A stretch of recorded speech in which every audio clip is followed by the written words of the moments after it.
Sian Lim, buong tapang na nag-skydiving sa Egypt.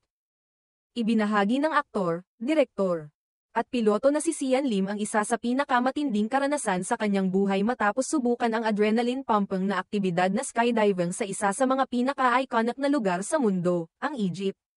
Sa kanyang Instagram post, makikita ang kakaibang saya at excitement sa kanyang mukha habang dahan-daang bumababa mula sa himpapawid. Para kay Sian, ang skydiving ay hindi lamang isang bucket list item kundi isang personal na hamon sa sarili.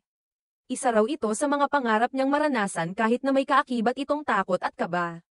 Sa nasabing post, makikita ang aktor na nakasuot ng kumpletong skydiving gear habang nakasakay sa eroplano, at kalaunay tatalon pababa sa napakagandang tanawin ng Egypt, kung saan makikita ang pyramid sa malayo. At ang malawak na disyerto na tila ginintuan sa ilalim ng araw, napakasulit ng bawat segundo ng paglipad at pagbulusok. Iba yung pakiramdam na literal na nasa ere ka habang pinagmamasdan ang isa sa mga pinakamahiwagang lugar sa mundo, saad ni Sian sa kanyang caption. Kasabay ng kanyang kwento, ibinahagi rin niya ang ilang video clips na kuha habang nasa ere, pati na rin ang ilang larawang kuha bago at pagkatapos ng skydiving experience. Hindi nag-iisa si Sian sa kanyang Egyptian escapade. Kasama niya sa biyahe ang kanyang nobya na si Iris Lee, isang kilalang film producer na madalas din niyang nakakasama sa mga proyekto at personal na lakad.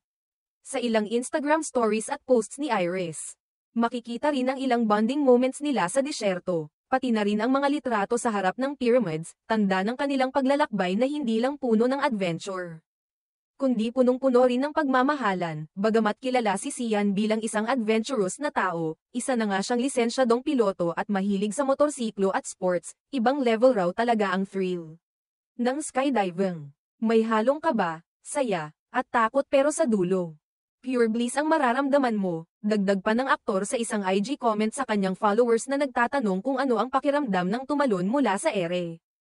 Nagpasalamat din si Sian sa mga local skydiving instructors sa Egypt na naging bahagi ng kanyang unforgettable experience. Ayon sa kanya, naging maayos at ligtas ang buong proseso mula sa orientation hanggang sa mismong pagtalon, kaya naman mas naging confident siyang gawin ito kahit pa first time niya. Hindi rin nakatakas sa mata ng netizens ang nakakakilig na chemistry ni Sian at Iris sa kanilang travel photos.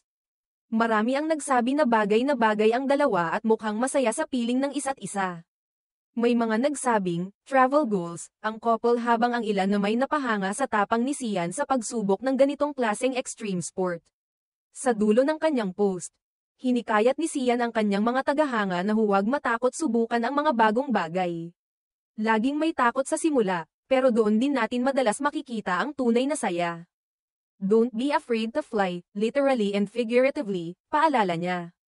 Isang paalala na sa gitna ng takot at kaba, nariyan pa rin ang posibilidad ng kalayaan, ligaya, at mga alaala na habang buhay mong babaunin, lalo na kung kasama mo ang taong mahal mo.